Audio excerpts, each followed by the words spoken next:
तो आज वट सावित्री का दिन है और मैं यहाँ पे बरगदा बना रही थी। वट सावित्री की पूजा करने के लिए सबसे पहले मैंने नहाया सुबह उठ के और मैंने बरगदा बनाने स्टार्ट किया। आप देख सकते हो मेरे बरगदा कितने अच्छे बन रहे हैं। आपके यहाँ क्या बोलते हैं इन्हें, मुझे प्लीज़ कमेंट करके बताइएगा। हमारे यहाँ तो बरगदा बोलते हैं।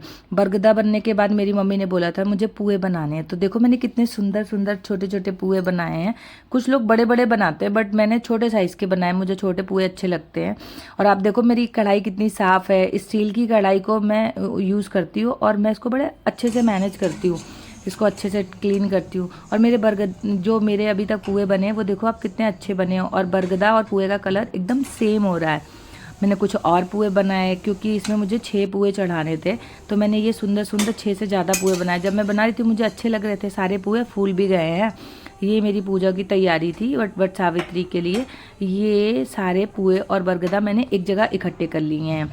अब मैं फटाफट पूजा का बर्तन साफ़ करने लगी। आप ये देख रहे हो इतना काला हो गया था। फिर मैंने ये पूजा की थाली तैयार करी, इसमें पानी दिया और जो धागा होता है, जनेऊ, ये सारा कुछ और खरबूजे, उसके साथ मैंने श्रृंगार का सामान भी लिया है। फिर ये मैं रेडी हो गई थी। अब मेरा फाइनल लुक देख सकते हो। जैसे कि मैंने बताया मैं वर्किंग हूँ, फिर मैं सीधे ऑफिस चली गई थी। यहाँ पे मैं मेट्रो का वेट कर रही हूँ छुट्टी के बाद अपने ऑफिस की। अब मैं ये यहाँ पे देख रही हूँ कितने कम लोग हैं क्योंकि रात के 9 बज चुके थे और मैं सुबह 5 बजे उठी थी। जैसे ही मेट्रो आई मुझे बड़ा खुशी हुई कि चलो मेट्रो तो आ गई टाइम से। और मेट्रो में जैसे ही मेट्रो आई, ये मैडम पहले ही आगे खड़ी थी जाने के लिए फ़ोन पे बात करते हुए। मैंने सोचा जल्दी से मेट्रो ओपन हो और मुझे सीट मिल जाए। अब बाकी देखा मैंने बोटेनिकल गार्डन पे तो वैसे भीड़ होती, बोटेनिकल गार्डन मेट्रो पे भी तो भीड़ होती है, पर इसमें भीड़ नहीं थी। तो मुझे लगा सारे पार्टी वाले जा ही चुके हैं हौस खास। मैं आई, मैं आराम से बैठ गई, मुझे सीट मिल गई। और फिर मैंने देखा कि आगे कोई है नहीं, तो मैंने कहा आगे का व्यू देख लेते हैं मेट्रो का। तो ये देखो मैं आ गई नोएडा सेक्टर 52। अब मैं यहाँ से उतर रही थी, तो मैंने कहा देखो यहाँ पे भी कम से कम भीड़ नहीं है क्योंकि सैटरडे का दिन था तो भीड़ बहुत कम होती है। मंडे ट्यूजडे फिर मैंने यहाँ से ऑटो बुक कर लिया। गौर सिटी मॉल की तरफ मेरा घर पड़ता है। मैं निकली वहाँ से, फिर मैं ये देखो फाइनली घर आ गई। सुबह जैसे पूजा का छोड़ के गई थी वैसे ही पड़ा था, तो मैंने सोचा क्या मैं रात को काम करूँगी। मैं कहा इट्स ओके, कुछ नहीं, देखते हैं, सोचेंगे कि क्या करना है। और उसके बाद फिर मैंने यहाँ पे सुबह का यहाँ पे भी सामान फैला हुआ था। मैंने बैग से सबसे पहले सोचा टिफ़िन निकाल लूँ। आप सुबह जब जल्दी जगे हो तो रात को आओ तो फिर आपके लिए बहुत हेक्टिक हो जाता है कि क्या करना है। ये मेरी ना एक मैनेजर ने मुझे स्लीपर्स गिफ्ट करी आज, बड़ी सुंदर सी थी, मैंने रख दी है। अगर आपको देखनी हो कि कैसी हैं तो आप प्लीज़ मुझे कमेंट करके बताना, मैं आपको स्लीपर्स भी दिखाऊंगी। उसने कनॉट प्लेस से मेरे लिए स्लीपर्स खरीदी थी, तो वो बहुत सुंदर सी थी। अब मैं यहाँ पर टिफ़िन तो निकाल रही हूँ लेकिन मन में ये डाउट हो रहा है कि मैंने तो खाना भी छोड़ दिया है, मैं क्या बनाऊंगी। अकेले रहना बहुत चैलेंजिंग होता है कि क्या करना है क्या नहीं, यही नहीं समझ में आता। मैं किचन में आ गई, देखा मैंने सुबह तो मेरे कपड़े जो थे मैंने बाहर नहीं फैलाया, आजकल बड़ा आंधी आ रहा है तो मैं कपड़े अंदर ही डाल के गई थी और ये ना सूख गया था। मैंने उठा के इसको सोचा पहले फ़ोल्ड कर देती हूँ क्योंकि मुझे तो सोना है ना, अगर इसको मैंने फ़ोल्ड नहीं किया तो मैं सोऊंगी कैसे। और मैं थोड़ा बहुत तेज़ बोल रही हूँ क्योंकि ना मैं वॉइस ओवर कर रही हूँ और ये मेरा पहला ब्लॉग होगा जो मैं अच्छे से बना रही हूँ। तो मैंने इसको फ़ोल्ड करा।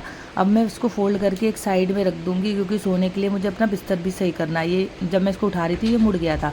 फिर मैंने अपनी अलमीरा खोली क्योंकि मैं देख रही थी कि मैंने एक्चुअली आज 1000 रुपीज़ निकाले थे पर मैंने पता नहीं कहाँ रख दिए सुबह। और जब मैं ऑफिस पहुँची तो मेरे पास चेंज पैसे ही नहीं थे। अब मैं ये डाउट भी हूँ कि मैंने रखे क्या, पर अभी भी मैंने पूरा घर देख लिया है, मुझे याद ही नहीं आ रहा कि वो 1000 रुपीज़ मैंने रखे कहाँ। मैंने देखो वॉलेट खोल के भी देखा कि कहीं ऐसा तो नहीं मैंने निकाल के वॉलेट पे वापस रख दिए हों, लेकिन मुझे नहीं समझ में आया। मुझे इतना टेंशन हो रहा था कि ऐसे अगर मैं पैसे खोने लगी तो फिर तो हो गया यार, ऐसे कैसे चलेगा, इतना मेहनत करके पैसे कमाओ और कहीं पे भी रख दो, नहीं मिले फिर मुझे पैसे। फिर मैं आप सोच रही थी कि चलो नहा लेती हूँ क्योंकि सुबह की गई हूँ, तो मैंने सोचा एक बार आप लोगों को ना व्यू दिखाऊँ।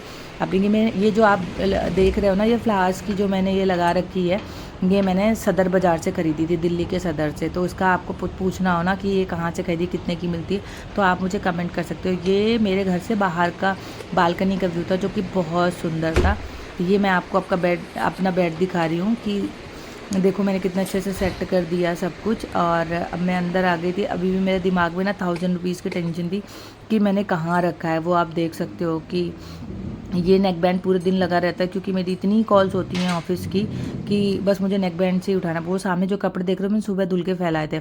मैं यहाँ पे नहा के आ गई थी और मैंने एकदम कॉम्फी सी नाइटी डाल ली थी। फिर मैंने सोचा अब एक बार गेट चेक कर लेती हूँ, गेट बंद किया है सही से कि नहीं, क्योंकि अब सोने का टाइम था। खाना मैंने यहाँ पे नहीं दिखाया क्योंकि मैंने बचा हुआ टिफ़िन का खाना खा लिया था। Bye bye.